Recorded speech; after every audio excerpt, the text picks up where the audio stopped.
Dracula by Bram Stoker.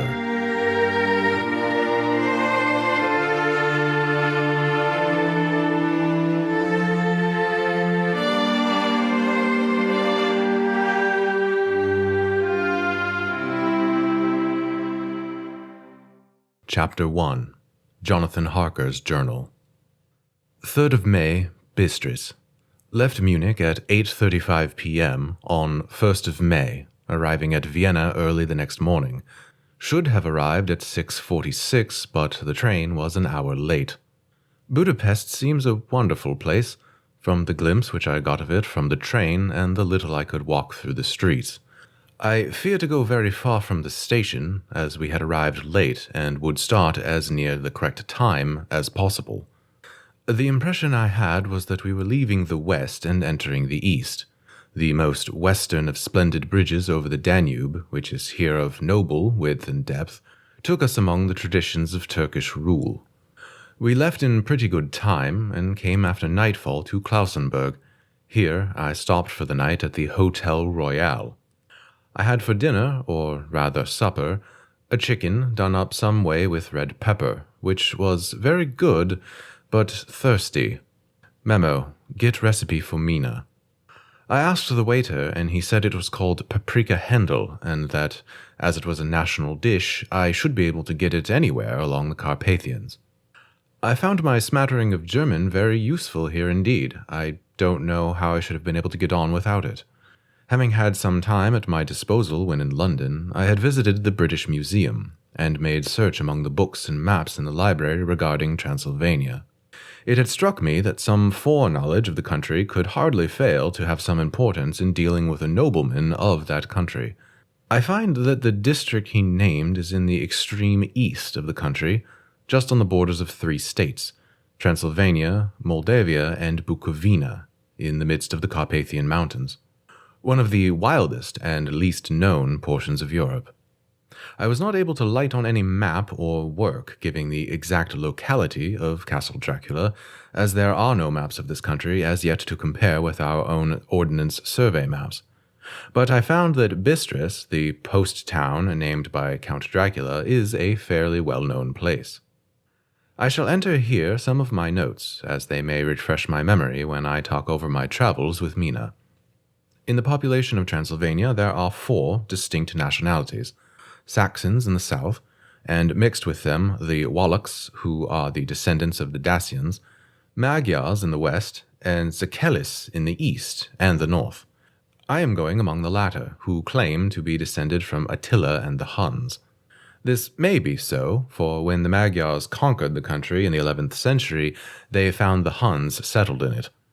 I read that every known superstition in the world is gathered into the horseshoe of the Carpathians, as if it were the center of some sort of imaginative whirlpool. If so, my stay may be very interesting. Memo, I must ask the Count all about them. I did not sleep well, though my bed was comfortable enough, for I had all sorts of queer dreams. There was a dog howling all night under my window, which may have had something to do with it, or it may have been the paprika, for I had to drink up all the water in my carafe and was still thirsty. Towards morning I slept and was wakened by the continuous knocking at my door, so I guess I must have been sleeping soundly then. I had for breakfast more paprika and a sort of porridge of maize flour which they said was mamaliga, an eggplant stuffed with forcemeat, a very excellent dish, which they called emplatata. Memo, get recipe for this also. I had to hurry breakfast, for the train started a little before 8, or rather, it ought to have done so, for after rushing to the station at 7:30, I had to sit in the carriage for more than an hour before we began to move. It seems to me that the furthest east you go, the more unpunctual are the trains. What ought they be in China? All day long we seemed to dawdle through a country which was full of beauty of every kind. Sometimes we saw little towns or castles on the top of steep hills, such as we see in old missals. Sometimes we ran by rivers and streams which seemed from the wide stony margin on each side of them to be subject to great floods. It takes a lot of water, and running strong, to sweep the outside edge of a river clear. At every station there were groups of people, sometimes crowds, and in all sorts of attire. Some of them were just like the peasants at home, or those I saw coming through France and Germany, with short jackets and round hats and homemade trousers. But the others were very picturesque. The women looked pretty, except when you got near them, but they were very clumsy about the waist. They had all full white sleeves of some kind or another, and most of them had big belts with a lot of strips of something fluttering from them like the dresses in a ballet, but of course there were petticoats underneath them. The strangest figures we saw were the Slovaks, who were more barbarian than the rest, with their big cowboy hats, great baggy, dirty white trousers, white linen shirts, and enormous heavy leather belts, nearly a foot wide, all studded over with brass nails. They wore high boots, with their trousers tucked into them, and had long black hair and heavy black mustaches. They are very picturesque, but do not look prepossessing. On the stage, they would be set down at once as some old oriental band of brigands. They are, however, I am told, very harmless and rather wanting in natural self-assertion. It was on the dark side of twilight when we got to Bistris, which is a very interesting old place. Being practically on the frontier, for the Borgo Pass leads from it to Bukovina, it has had a very stormy existence, and it certainly shows marks of it. 50 years ago, a series of great fires took place, which made terrible havoc on 5 separate occasions. At the very beginning of the 17th century, it underwent a siege of 3 weeks and lost 13,000 people, the casualties of war proper being assisted by famine and disease. Count Dracula had directed me to go to the Golden Crone Hotel, which I found, to my great delight, to be thoroughly old-fashioned, for of course I wanted to see all I could of the ways of the country. I was evidently expected, for when I got near the door, I faced a cheery-looking elderly woman in the usual peasant dress, white undergarment with a long double apron, front and back, of colored stuff fitting almost too tight for modesty. When I came close, she bowed and said, "The Herr Englishman?" "Yes," I said, "I am Jonathan Harker." She smiled and gave some message to an elderly man in white shirt-sleeves who had followed her to the door. He went, but immediately returned with a letter. "My friend, welcome to the Carpathians. I am anxiously expecting you. Sleep well tonight. At 3 tomorrow the diligence will start for Bukovina. A place on it is kept for you. At the Borgo Pass my carriage will await you and will bring you to me. I trust that your journey from London has been a happy one, and that you will enjoy your stay in my beautiful land. Your friend, Dracula." 4th of May. I found that my landlord had got a letter from the Count, directing him to secure the best place on the coach for me, but on making inquiries as to the details, he seemed somewhat reticent, and pretended that he could not understand my German. This could not be true, because up to then he had understood it perfectly. At least, he answered my questions exactly as if he did. He and his wife, the old lady who had received me, looked at each other in a frightened sort of way. He mumbled out that the money had been sent in a letter, and that was all he knew. When I asked him if he knew Count Dracula, and could tell me anything of his castle, both he and his wife crossed themselves, and, saying that they knew nothing at all, simply refused to speak any further. It was so near the time of starting that I had no time to ask anyone else, for it was all very mysterious and not by any means comforting. Just before leaving, the old lady came up to my room and said in a hysterical sort of way, "Oh, must you go? Oh, young Herr, must you go?" She was in such an excited state that she seemed to have lost her grip of what German she knew and mixed it all up with some other language which I did not know at all. I was just able to follow her by asking many questions. When I told her that I must go at once, and that I was engaged on important business, she asked again, "Do you know what today is?" I answered that it was the 4th of May. She shook her head, and she said again, Yes, I know that, I know, but do you know what today is?" On my saying that I did not understand, she went on, "It is the eve of St. George's Day. Do you not know that tonight When the clock strikes midnight, all the evil things in the world will have full sway. Do you know where you are going? What you are going to?" She was in such an evident distress that I tried to comfort her, but without effect. Finally, she went down on her knees and implored me not to go, at least to wait a day or two before starting. It was all very ridiculous, but I did not feel comfortable. However, there was business to be done, and I could not allow anything to interfere with it. I tried to raise her up and said as gravely as I could that I thanked her, but my duty was imperative, and that I must go. She then rose and dried her eyes, and taking a crucifix from her neck, offered it to me. I did not know what to do, for, as an English churchman, I have been taught to regard such things as in some measure idolatrous, and yet it seemed so ungracious to refuse an old lady meaning so well and in such a state of mind. She saw, I suppose, the doubt in my face, for she put the rosary round my neck and said, "For your mother's sake," and went out the door. I am writing up this part of my diary whilst I am waiting for the coach, which is, of course, late, and the crucifix is still round my neck. Whether it is the old lady's fear, or the many ghostly traditions of this place, or the crucifix itself, I do not know, but I am not feeling nearly as easy in my mind as usual. And if this book should ever reach Mina before I do, let it bring my goodbye. Ah, here comes the coach. 5th of May, the castle. The grey of the morning has passed, and the sun is high over the distant horizon, which seems jagged. Whether with trees or hills, I know not, for it is so far off that big things and little are mixed. I am not sleepy, and as I am not to be called till I awake, naturally I write till sleep comes.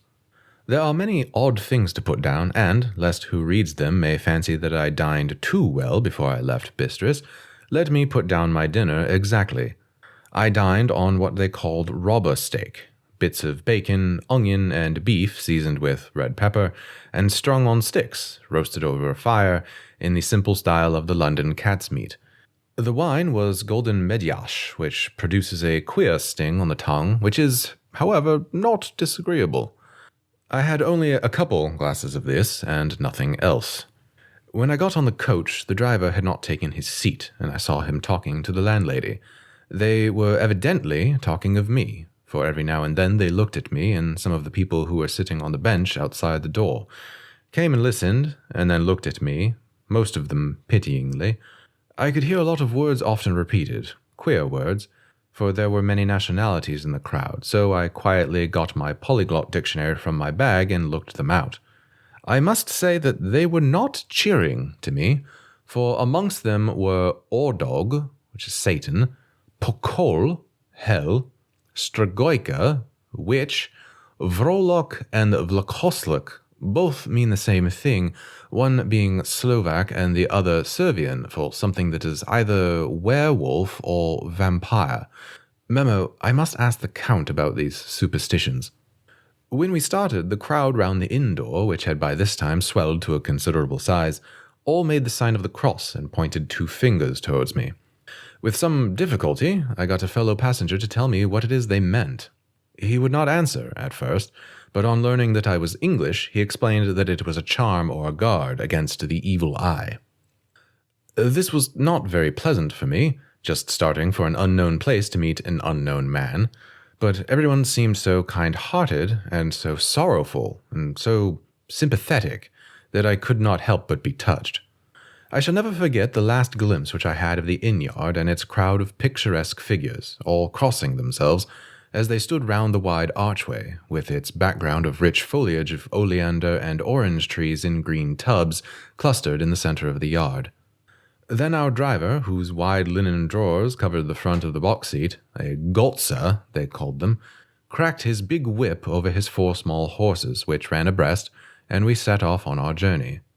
I soon lost sight and recollection of ghostly fears in the beauty of the scene as we drove along, although had I known the language, or rather languages, which my fellow passengers were speaking, I might not have been able to throw them off quite so easily. Before us lay a green sloping land full of forests and woods, with here and there steep hills, crowned with clumps of trees, or with farmhouses and the blank gable end to the road.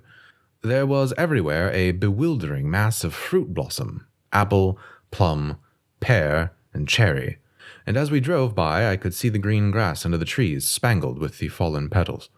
In and out amongst these green hills of what they call here the Mittelland ran the road, losing itself as it swept round the grassy curve, or was shut out by these straggling ends of pine woods, which here and there ran down the hillsides like tongues of flame. The road was rugged, but still we seemed to fly over it with a feverish haste. I could not understand then what the haste meant, but the driver was evidently bent on losing no time in reaching Borgo Prund. I was told that this road is in summertime excellent, but that it had not yet been put in order after the winter snows. In this respect, it is different from the general run of roads in the Carpathians, for it is an old tradition that they are not to be kept in too good of order.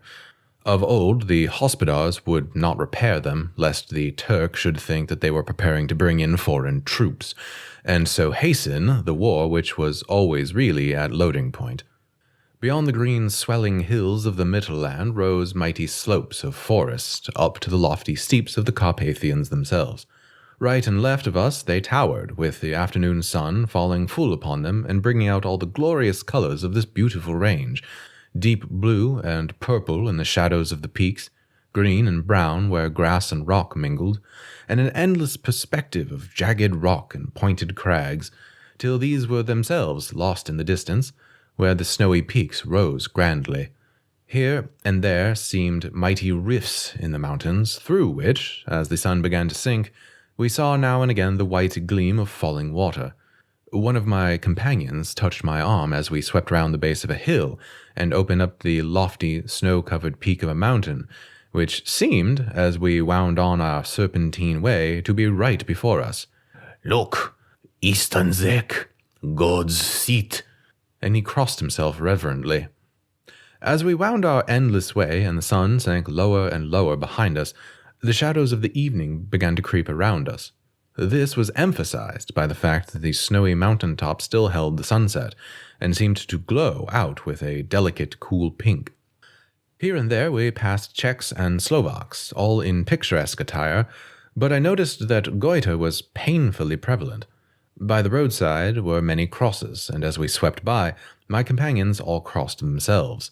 Here and there was a peasant man or woman kneeling before a shrine, who did not even turn round as we approached, but seemed in the self-surrender of devotion to have neither eyes nor ears for the outside world. There were many new things to me. For instance, hayricks in the trees, and here and there very beautiful masses of weeping birch, their white stems shining like silver through the delicate green of leaves. Now and again we passed a leiter wagon, the ordinary peasant's cart, with its long, snake-like vertebra, calculated to suit the inequalities of the road.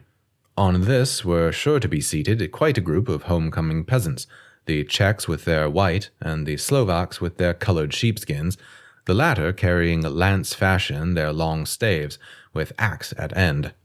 As the evening fell, it began to get very cold, and the growing twilight seemed to merge into one dark mistiness the gloom of the trees, oak, beech, and pine, though in the valleys which ran deep between the spurs of the hills as we ascended through the pass, the dark firs stood out here and there against the background of late-lying snow.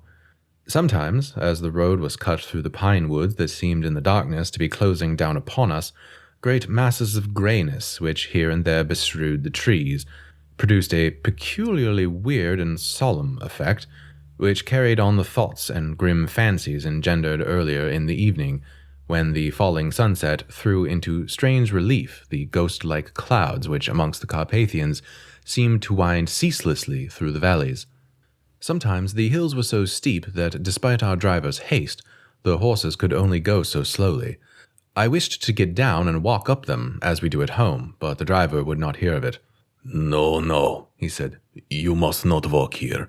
The dogs are too fierce." And then he added, with what he evidently meant for grim pleasantry, for he looked round to catch the approving smile of the rest, "And you may have enough of such matters before you go to sleep." The only stop he would make was a moment's pause to light his lamps. When it grew dark, there seemed to be some excitement amongst the passengers, and they kept speaking to him one after the other as though urging him to further speed. He lashed the horses unmercifully with his long whip, and with wild cries of encouragement, urged them on to further exertions. Then, through the darkness, I could see a sort of patch of grey light ahead of us, as though there were a cleft in the hills. The excitement of the passengers grew greater. The crazy coach rocked on its great leather springs and swayed like a boat tossed on a stormy sea. I had to hold on. The road grew more level, and we appeared to fly along. Then the mountains seemed to come nearer to us on each side and to frown down upon us. We were entering on the Borgo Pass. One by one, several of the passengers offered me gifts, which they pressed upon me with an earnestness which would take no denial.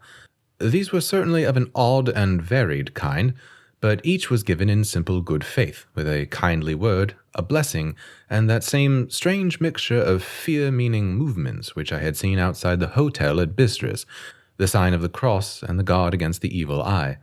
Then, as we flew along, the driver leaned forward, and on each side of the passengers, craning over the edge of the coach, peered eagerly into the darkness.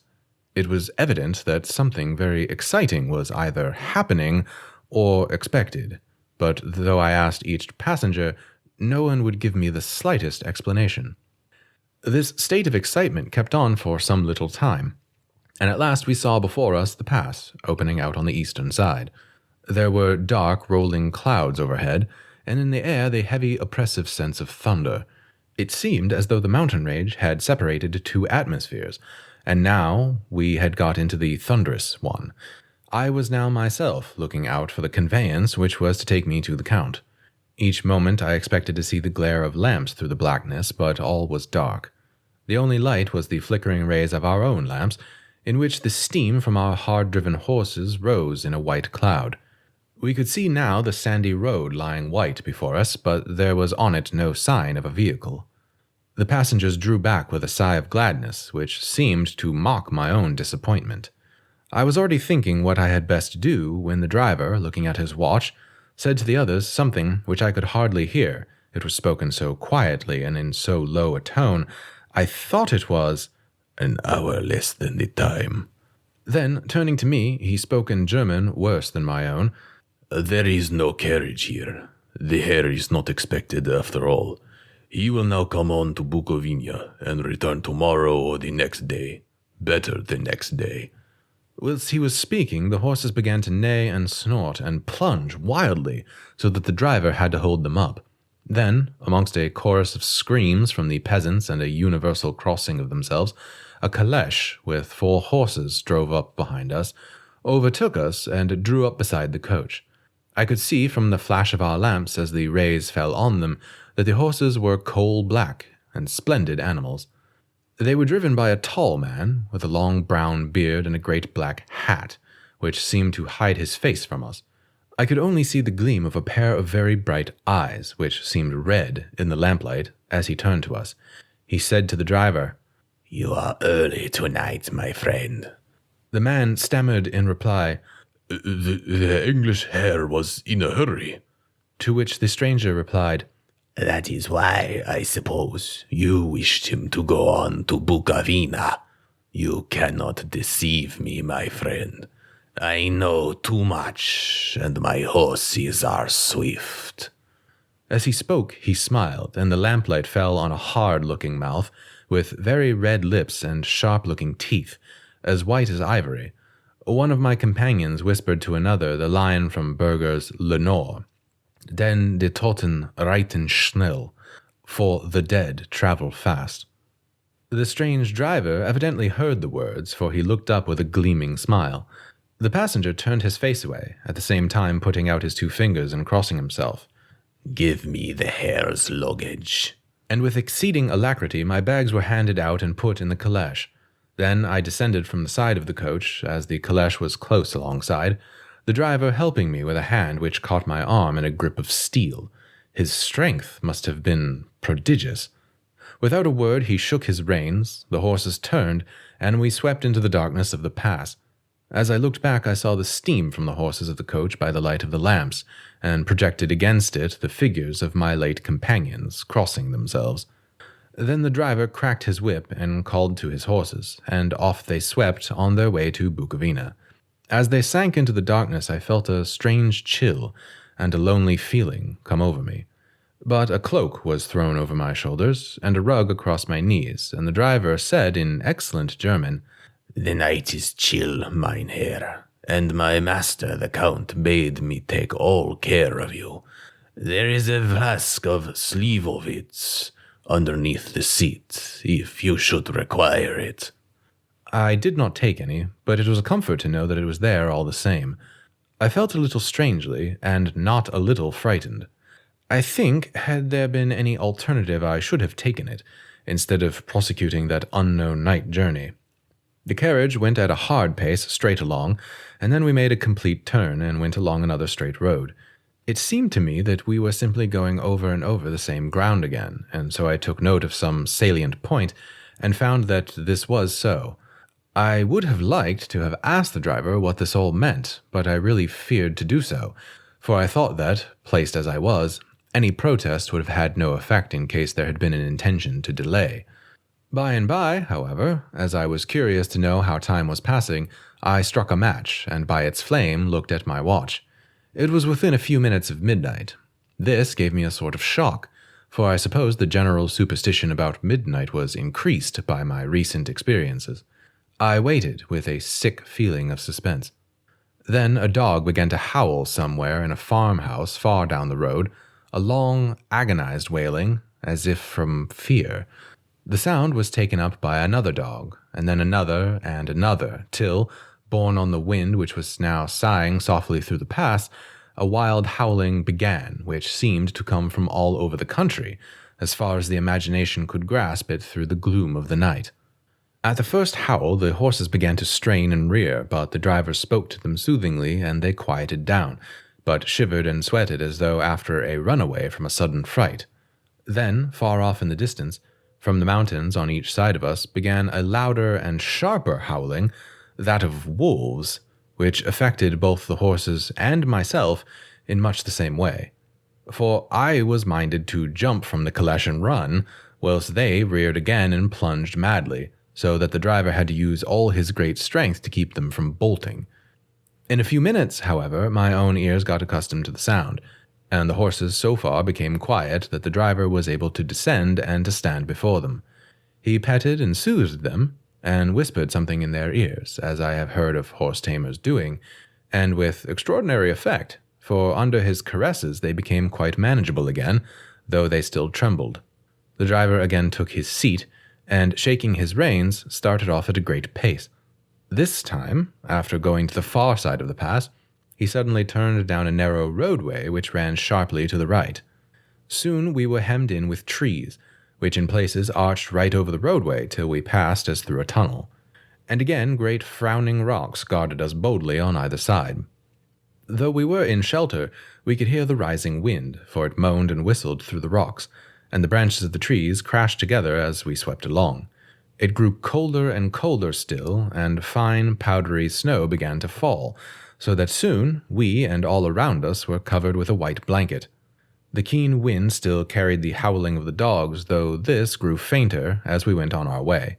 The baying of the wolves sounded nearer and nearer, as though they were closing round us on every side. I grew dreadfully afraid, and the horses seemed to share my fear. The driver, however, was not in the least bit disturbed. He kept turning his head to left and right, but I could not see anything through the darkness. Suddenly, away on our left, I saw a faint flickering blue flame. The driver saw it at the same moment. He at once checked the horses and, jumping to the ground, disappeared into the darkness. I did not know what to do, the less as the howling of the wolves grew closer. But while I wondered, the driver suddenly appeared again, and without a word took his seat, and we resumed our journey. I think I must have fallen asleep, and kept dreaming of the incident, for it seemed to be repeated endlessly, and now, looking back, it is like a sort of awful nightmare. Once the flame appeared so near the road that even in the darkness around us I could watch the driver's motions. He went rapidly to where the blue flame arose. It must have been very faint, for it did not seem to illumine the place around it at all, and gathering a few stones, formed them into some device. Once there appeared a strange optical effect. When he stood between me and the flame, he did not obstruct it, for I could see its ghostly flicker all the same. This startled me, but as the effect was only momentary, I took it that my eyes deceived me, straining through the darkness.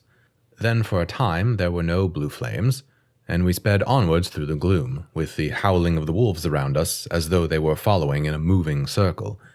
At last there came a time when the driver went further afield than he had yet gone, and during his absence the horses began to tremble worse than ever and to snort and scream with fright.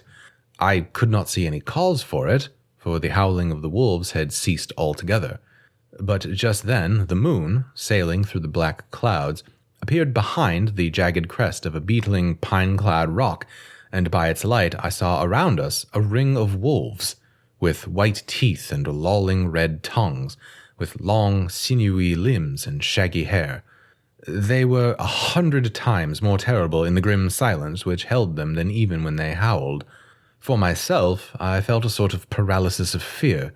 It is only when a man feels himself face to face with such horrors that he can understand their true import.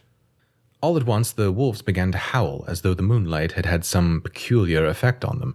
The horses jumped about and reared, and then looked helplessly round with eyes that rolled in a way painful to see. But the living ring of terror encompassed them on every side, and they had perforce to remain within it. I called for the coachman to come, for it seemed to me that our only chance was to break out through the ring and to aid his approach. I shouted and beat the side of the caleche, hoping by the noise to scare the wolves from the side, so as to give him a chance of reaching the trap.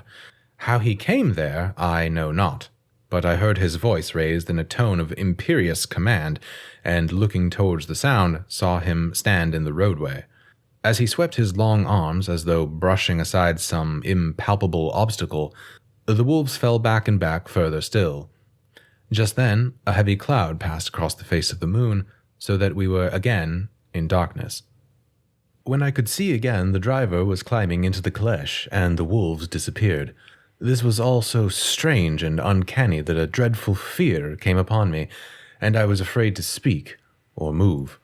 The time seemed interminable as we swept on our way, now in almost complete darkness, for the rolling clouds obscured the moon. We kept on ascending, with occasional periods of quick descent, but in the main, always ascending.